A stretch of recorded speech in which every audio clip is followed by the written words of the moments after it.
I've been playing Battletech for almost a quarter of a century, and I want to bring the tabletop experience to as many people as possible. I want to have a great game with you. I'm Tuck Davian, and we're out on the open road, looking for players with guts to join us and feel the DACA on Battlebound.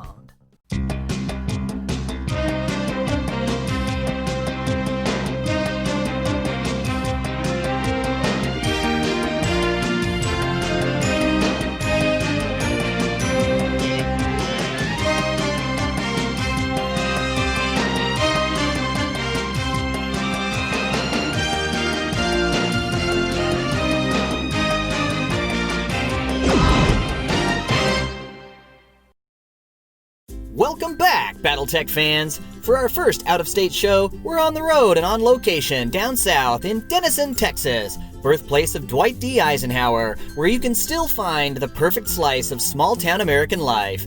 Big on local homespun charm, with spots like the Waterloo Lake Park, their historic downtown district, and the Frontier Village. Whatever it is you're looking for, Denison in the Lone Star State has you covered. We drove up a day early in order to get the lay of the land and to appreciate our surroundings before pointing our nav computer to Garner's Games, where owner and 30-plus year Battletech veteran Ray Garner was all too happy to show us around his shop and host our game today. Let's head inside and have a look. Once inside, we were welcomed by the owner, and we browsed around this eclectic shop full of games of every kind before sitting down for an interview. Alright, so what I'd like you to do is I'd like you to just tell us a little bit about yourself and tell us about your store. Let's talk some Battletech. Alright, my name's Ray Garner. I own Garner's Games here in Denison, Texas. Own the store for almost 2 years now. I've always been a Battletech player from way back before the clans even invaded. I've played at various shops over the years. I've seen the stores come and go in the area. I've always wanted to own my own store. My dad had his own business growing up, a feet store, that he basically, my granddad opened up. We ran it for years. I left, and then my brother took over helping my dad run it. Then I came back and then when my dad got sick, my brother came back and we took over the business until unfortunately he passed away. And as I got a little older, decided to do something not so hard on my body. Right. Buddy of mine had run a game store for years. He was at the point where he wanted out, so I bought his inventory out, opened up Garner's Games, expanded into Battletech, which was one of my first things that I bought, just everything I could from distributors, because at that time, everything was pretty much out of print or a one and done printing. So just any books that I could find, the Alpha Strike products, stuff like that I bought in when we first opened. And then I'm expanding, Warhammer 40K. Of course, Magic's always a big thing. Yu-Gi-Oh, Pokemon. I even do other card games like Vanguard, Weiss Swords, all the role-playing games, Dungeons and Dragons, Star Wars, and just really all the supplies. I try to basically not be that store that is one game and only that one game. Try to be a game for everybody. So, with Battletech being in such a big renaissance at this point, what do you suppose the future holds insofar as that? What with the explosive Kickstarter growth and all of that fun stuff? Do you see Battletech getting at least close to the heyday that it used to be? Because certainly you've been playing since, I understand it, the Battle Droids era, or maybe second edition era? Second edition era. Fantastic. And that on. You, like myself, will remember a time where you could find Battletech product in any gaming store within driving distance. Oh, easily. And so my question to you is, do you think that with this big renaissance that's happening now, that we're getting anywhere near that area that it used to be? We're headed in the right direction. It's still a long ways off to get back to that level. At that point in time, really Battletech was the number one miniature game besides Warhammer Fantasy and Warhammer 40K in the world. And it's headed in that direction now, but it's still going to take a little bit of time to get there. The success of the Clan Kickstarter is great. That's a really good sign that the old fans are still there, but not only the old fans, but the new fans are starting to come in. And that's the biggest thing that you've got to keep having in a game is you've got to get new fans. No knock on the old guys, I'm one of us. But I'm just a little behind you there, not too far. But we can't carry the game by ourselves forever. So, speaking as someone who's seen the previous miniature quality, over the years, and seeing what they're putting out now, certainly with Anthony Scroggins as Shimmering Swords Designs, Bishop Steiner, those guys. What do you think about the miniatures that are coming out of the Kickstarter? I think they're great. The detail level is really there, really for the first time in the plastics. I mean, we've had Battletech plastic miniatures before. The metals were always the best way for years, but now the new ones, the detail on them is actually as good or superior actually to some of the old metals. So, okay, what would you say, in your experience anyway, after having owned the shop here for 2 years, is your most positive aspect of having Battletech here in the store? Most positive aspect of it is basically it gives people more stuff, and it gives older players the ability to tell younger players about the game. So I saw you had a lot of painted miniatures in the case over here. Is that something you find very satisfying? I mean, I assume you've painted them all yourself? They're all painted by me. I've been painting way back since basically early D&D, back during Advanced and Basic Dungeons and Dragons when I started painting miniatures. Battletech, of course, was an immediate rollover for me because I grew up a big fan of Robotech and Macross, and that's what got me into it. As soon as somebody said, "Hey, there's a board game that uses these," I was like, "Okay, cool. Where do I buy it?" And immediately started painting the miniatures as soon as I got my hands on them. And for me, painting is one of the most relaxing things in the world to do. I know some people, it's like, "Oh, it's so stressful to try to put all the detail into them." And for me, it washes my stress away. Washes, I see what you did there. And do you have any website? Let's say some folks out there on the Space Lanes want to find you. Like, how would they find you?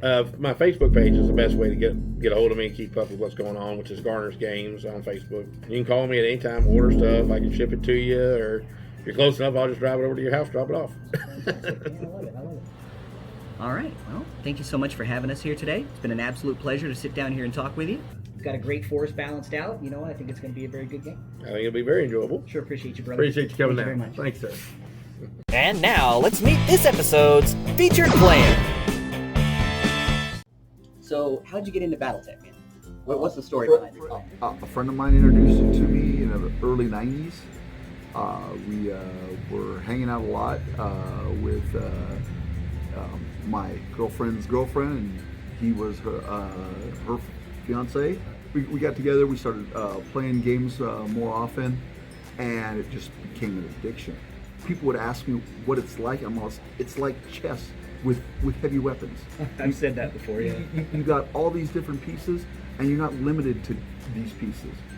And if there's something about one that's not perfect in your eyes, you can make it better. So, okay, what is it about Battletech that keeps you interested in playing? That instead of saying, "Oh, well, that was nice, I'm going to go off and do something else," but it keeps you here and it keeps you focused, and this is what you want to do? Finding different scenarios. It's never the same game twice. Even if you use everything the same. The dice always make it random, but you can pick a vehicle or mech. You can go stock. You can pick different eras. Again, you can make custom everything, and that's one thing that I really get into is grinding the numbers down, finding the best weapon to weight to armor combination.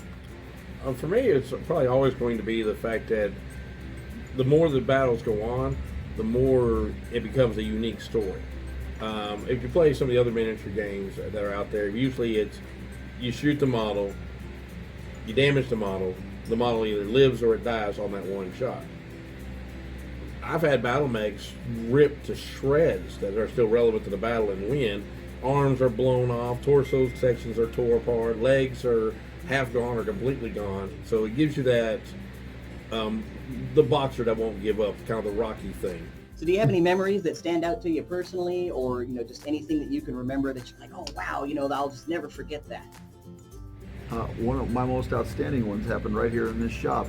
I was playing Bert, a friend of ours that had an Atlas, and I went toe-to-toe with my King Crab, dual AC-20s. I had this. Yeah. Come right up to him, and he's just got that one AC-20, but rolled boxcars. Oh. And first round just took my head clean off. He had a beautifully salvaged crab sitting there waiting for pickup. I mean, almost no damage. It was very depressing. So what, in your opinion, is the best thing about Battletech? If you can roll dice And if you can count, you can play this game. The camaraderie, hanging out with people, meeting new people, being able to, plan a day to go out and hang out with somebody and still have things to do ahead of it. You never go in. You never go in where you know what's going to happen, other than you're going to have fun. And either you win, and that's great, or you go out spectacularly, and that's awesome. Because if you can go out with a bang, that just is almost as good as winning. And so, it's never ending, fantasy world of, sci-fi. So that's always a good thing. It makes you constantly think. You can always find some aspect for some person to play this game. What do you like? Do you like airplanes? Do you like tanks? Do you like fast vehicles? Battletech has that. It's also got big stompy robots. I mean, you just cannot go wrong with that. Whatever you want to play, they have it. Really, the aspect to me is the story that unfolds in each battle, because each battle has its own story, and you don't know what the story's going to be. You maneuver your stuff. You try to make it to where your good guys, because it's you're running your stuff, so they're your good guys, win. But you never know. It may be a valiant fight, where they die spectacularly, or it may be, that they do get to win. But it's that overlying story that's told through the dice, through the interaction with other people, and how they maneuver their mechs, and what they choose to shoot, and how lucky they are on their rolls, and how lucky you are on your rolls. That all results in this story that you don't know it. You don't know the story until it's over. So, what is Battletech to you? High fantasy. I mean, you really have the ability to dream up anything you want and make it. The flexibility is probably one of the greatest aspects of the game. Battletech can be a 24-hour thing if you put your mind to it. So about that. Giant robots versus giant robots. What's wrong with that? That is a perfect answer, my friend. It is a perfect answer. So, what do you think the future holds for the Battletech universe? War. Constant, never-ending war. Constant, never-ending war. Human nature. I think with what's coming out, with the especially with the clan invasion stuff, I think we're going to see a expansion on what was originally done back in the 90s with the clan invasion. Really going into more detail, probably with some stuff that was kind of skipped over. So how do y'all think that you will fare in today's game, and why? Oh, we're going to slaughter you. The dice are always in our favor. All right. Never happens. Our units are going to have the technology advantage because the 3 out of y'all's 4 is 3025 tech with only 1 3050 tech versus 3 advanced tech and only 1 3025. The advantage y'all do have, though, is 3 of y'all's pilots are upgraded where none of our pilots are upgraded. So that's going to be kind of the balancing point. Y'all's units on review are a little bit better close up. Ours are better at a longer range. So if we can keep it at a jabbing distance, I think the fight's ours. If it becomes a knife fight, it's probably go y'all's way. And Gene, you run a Facebook page, don't you? Yes, I do. So tell us about that. Battletech players by zip code. About 2 years ago, I moved from the Southern California area to a little town called Antlers in Oklahoma, about 50 miles from any place populated. And I couldn't find any Battletech players in my town. So I started up a page, and I thought, maybe I'll get lucky and find a game. And I met a lot of great people through that page. Right now, it's up to about 1,600 members. Members across the globe, isn't that right? Yeah, members across the globe. We have Germany's big, Poland's big. We have the UK.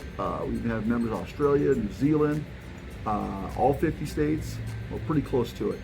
We're still missing a couple of you guys. Turn on notifications or put your own post on there. Then anytime someone adds themselves to that post, you'll get a notification and you'll have new targets, mech warriors to play. All right, gentlemen, I look very forward to seeing you both on the battlefield. Right. Sure appreciate you, fellas. Thank you, sir.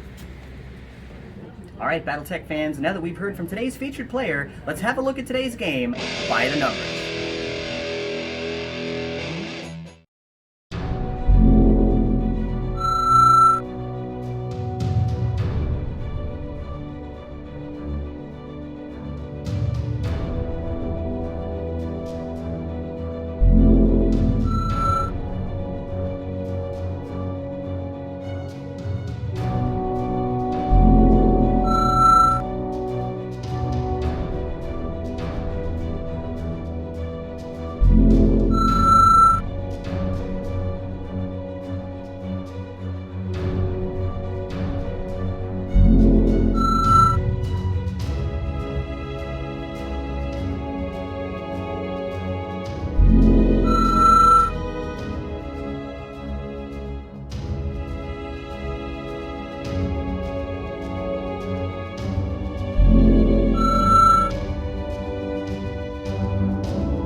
Battletech International Facebook group and asked who you got to see who the Battletech community thought was more likely to win the fight.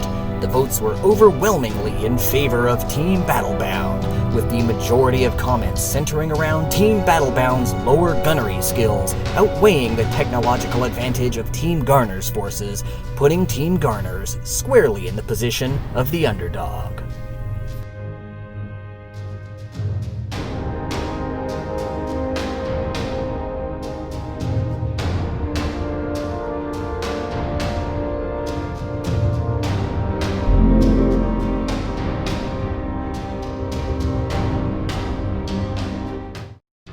Tensions exploded on Mallory's world near the Davion-Kurita border as the forces of the Fedcom's 3rd Davion Guards attempt to defend a power generator powering a laser turret array against mercenary forces. With the turrets pinning down other friendly mercenaries in a distant combat zone, they needed to act fast against the Davionists before their fellows were torn apart. Approaching the sparse cityscape in the command couch of his Caesar, the mercenary commander ordered his forces to flank the city's main entrance on both sides in an early attempt to force the 3rd to split their forces, as they hoped the generator was guarded by regular forces and not hardened veterans ready to pick off incoming hostile targets at range with ease. The initiative of the battle was with the mercenaries early on, as they continued their press into the city towards their objective. The Davion commander ordered his Blackjack pilot to take up a conservative defense position to the rear of the generator, while the remainder of the Lance pushed out to assess the threat the incoming mercenary Lance would pose. The Blackjack pilot was soon joined by his commander in the Falconer, and it would not be long before the first shots of the day rang out. Nervous hands caused shots to go wide, as neither the mercenary Scorpion nor the Davion Bushwhacker could land a blow. The initiative was still with the mercenaries nearly 2 minutes into combat as they creeped farther into the city, the Davion commander ordering the Blackjack pilot to hold his ground at the generator and the Wolverine pilot to move into engagement position. Shots from the mercenary Caesar would slam into the Davion Bushwhacker with overwhelming force, while the Davionists frustratingly could not respond in kind. Nearly 2 tons of armor burned off the Bushwhacker's chassis by the Caesar's guns. It toppled to the dirt, signaling what could be an early advantage for the mercenaries. Well, I've been rolling snake eyes. I don't want to do that piling roll anytime soon. Really? Not a thing. Down he goes! This exchange of fire would set the tone for the rest of the battle, as the combatants all moved into various firing positions to gain the best tactical advantages they could muster. The Davion forces had grouped together, looking to combine fire on their mercenary foes, while simultaneously having ordered their Wolverine pilot to break off from the main battle to see if he could distract them into going on a wild goose chase. This was ineffective. The mercenaries continued to lay hate on the Bushwhacker, with the Davions giving as good as they got, raining punishment down upon the commander Caesar, while the mercenary Scorpion sniped from the city outskirts. The Bushwhacker was soon deleted by a thunderous ammunition explosion thanks to the Vindicator's long-range missiles. Crits. Please, no. 1. What's the kill shot? That would be number 4. So I roll a 4 and it's over? Alright, here we go. Critical hit. Quattro, baby! Boom! There goes the ammo. Finder! I have case. And he has XL engine. He has case, but because of XL engine, you're... The advantage seemed to be going to the mercenaries early on into the engagement, but the Davions took this as a signal to dial up the ferocity of their defense, with the Blackjack pilot tearing into the Vindicator in a vicious fusillade with its autocannons to avenge their fallen comrade. The Wraith pilot leapt to the power generator in an attempt to draw the Davions' attention away from his commander, unaware that the super-hardened structure was not threatened by this maneuver, and as such, the Davions disregarded this attempt to draw their attention away from the fracas, as the Wolverine pilot completed his maneuver and rejoined the battle, flanked by the Scorpion. The mercenaries pulled into perfect firing position on the Davion commander's Falconer. In a hail of gunfire, the Vindicator and Caesar pilots come up completely empty. Alright, so I guess Caesar wants everything. All forward-facing weapons. That's right, PPC, 2 vehicles. The Vindicator wants the PPC, the LRM-5, and the medium laser. So 2 5s, 2 sevens. Gauss rifle. No, that's a miss. PPC next. Didn't hit that either. Alright, full placement. Negative. We'll start with the Sweden? PPC, I guess, on Sweden? 6. There's players in Sweden. I guess they could have some chai. Nope. The Davians' luck fared much better, and they used this opportunity to continue their vendetta against the Vindicator pilot, punishing it into submission and causing it to topple over. I need to make 6 for taking 25 there. No, Yes. he's going down. Falling on its heavily damaged center torso, the Vindicator was removed from the fight. From then on, the downhill descent began for the mercenaries as the Davian resolve grew stronger with each passing second of combat. As the Scorpion pilot attempted to rejoin the fray to aid his fellows, the heart of the city became witness to the absolute meat grinder the battle had become. Closing in on the Caesar, the Blackjack's ultra autocannons doing double duty, the Wolverine firing on all cylinders, and the Falconer coming in for the coup de grace, the Caesar came crashing down. But hope sprang eternal for the mercenary commander as he managed to right himself and targeted the Wolverine, sending a massive Gauss rifle slug through the enemy's cockpit, leaving him no more than an epitaph. Gauss I'm rifle. impressed. I thought I was done. Headshot, baby! Gauss to the dome! Oh, that's a satisfying. Woo! This, however, would not be enough. The Wraith pilot made a shocking misstep, remaining motionless in the midst of the melee. The Davians blasted him for his hubris, damaging its gyroscope and destroying the Caesar in the confusion. Thus began the Showcase Showdown.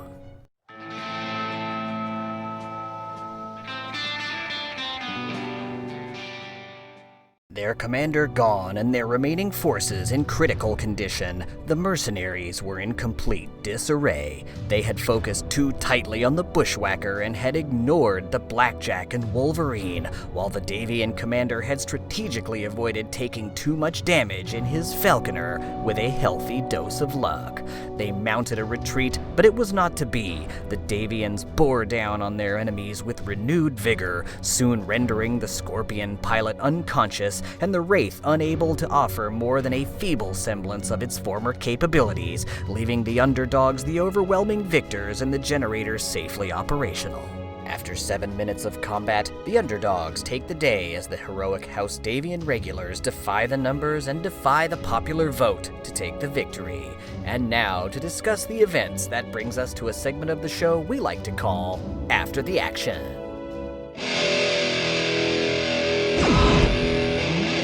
Afterwards, we headed down to city limits on the Denison-Sherman border, known for their award-winning burgers and their upbeat atmosphere. We sat down after a hearty meal to talk shop with the players and to get their thoughts on the preceding battle. All right, so here we are after the action, gentlemen. Had us a great meal here at City Limits. Absolutely. How do you feel like you did? I think we did well. And is there? It was touch and go there for a while. I think we gave it our all, and it was a surprise then. For sure. Now, is there anything that you suppose you would have done differently if you'd had it to do over again? I think the headshot would have been nice. Yeah, not getting blasted in the face with the Wolverine. I know that for a while there we were talking back at the shop how you guys felt like that fight was basically all but wrapped up. You had it, it was in the bag. And then it was that magic headshot from that Gauss rifle and the Caesar. Did that put a pang of fear in either of your gut and make you think, this might turn around? It was an abrupt reminder to me that, basically, there is that chance, always in Battletech, of that lucky hit. So, what would you suppose that your favorite moment of that battle was? I think it was right there at the end. I'm unloading everything, and all of a sudden, there's no mech in front of me. It just disappeared. It just dropped out of sight, and I'm all like, looking around like, what's next? And one of my favorite parts was the fact that there at the end, what we call the final turn, I burned off the last of the Ultra 5 ammo out of the Blackjack. Once it got going, the Blackjack was putting 20, 30 points of damage every round out to something. And did you say you hadn't used that particular Blackjack before? I've never used that bottle of Blackjack. The Omni Blackjack Prime, I've never used it. So, okay, that being said, how do you feel about the Blackjack now that you've had a chance to tear somebody up in one? For just an overall fire support, even close range fire support, that is a great mech. Well, you'd use it again. Oh yeah, easily. So I'm gonna ask my teammate now. So where do you think it went wrong? Shut up, Tuck. Where do you think it went wrong? Shut up, Tuck. I guess I'm not getting answer. I know what I think, but I'm just gonna keep it to myself. It's not what I think, it's what I know. And I don't want to talk about it. Those who want to share with the class, okay. And they all know too. Everybody knows. It is clear. There's no, well, there's a before this happened and after this happened. And there is that moment. I thought about it in the car ride over here. I don't want to talk about it anymore. I'm going to give you a little bit of leeway here.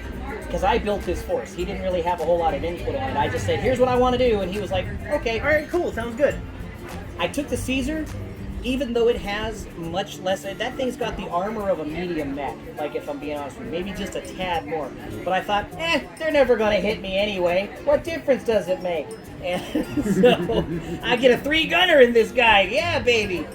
If you want my opinion, that's kind of where I think that could have gone better in the future if I had done it. I might have taken something beefier, but given myself a 4-gunner That's instead. fair. Honestly, yeah, I mean, if I'm being real, I thought after we knocked that bushwhacker out so fast, I mean, I thought, okay, all right, cool. We're just gonna drop. You know, this is we got to go after the Falconer next. On the way up, we were Sold me talking on about this. it, and I said that Falconer's got to go. That's got to go first. My threat analysis was, well, Falconer first, then the bushwhacker, and then you can take the other two. Take your choice. But I was like, these guys got to go Blackjack first. is the one who was doing But- the most damage. God, I gotta agree with you. That blackjack just surprised the hell out of me. Yeah, same. Well, those ultras were, But- were going off. I'm a big First Somerset Strikers fan, so when he says there's gonna be a bushwhacker, I'm all in. I'll take that. I want to go. Sold. It's sold. Boom. And then nothing. I gotta give it up to you guys though. You playing with 4 gunners and hitting as often as y'all did, like, boy, that is not something that I would have guessed would have been a thing. And see where I'm from, most folks it's like 4 gunnery, man, I won't be able to hit the broadside of a barn with this stuff. But you guys had the tactics on lock. You guys knew your ranges. You had them on lock, and then it was boom, boom, boom, and I'm just sitting here going, how are these guys hitting me so many times? This ain't supposed to happen. And I honestly thought that difference of 3 mechs with 3 gunners in them was going to make it, and I guess it was not to be. With the by the numbers poll that we did in Battletech International, you guys had almost half of the votes that we had going into this. Yeah. On who they had, who's going to win.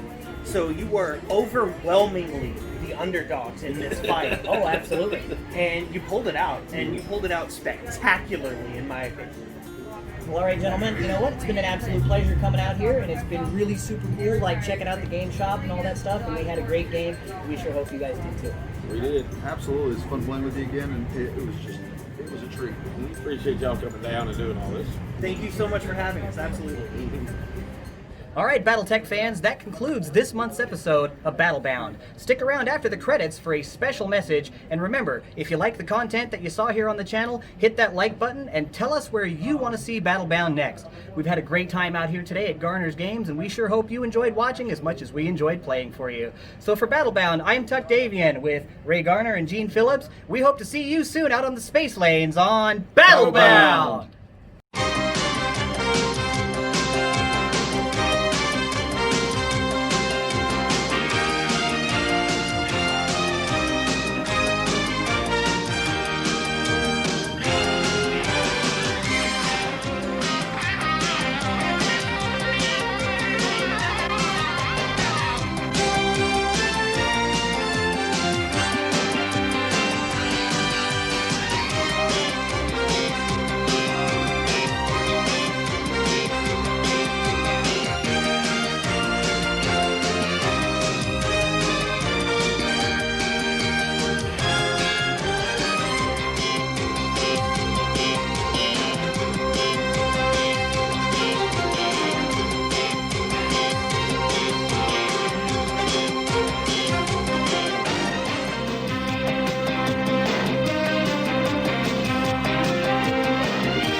evening, ladies and gentlemen.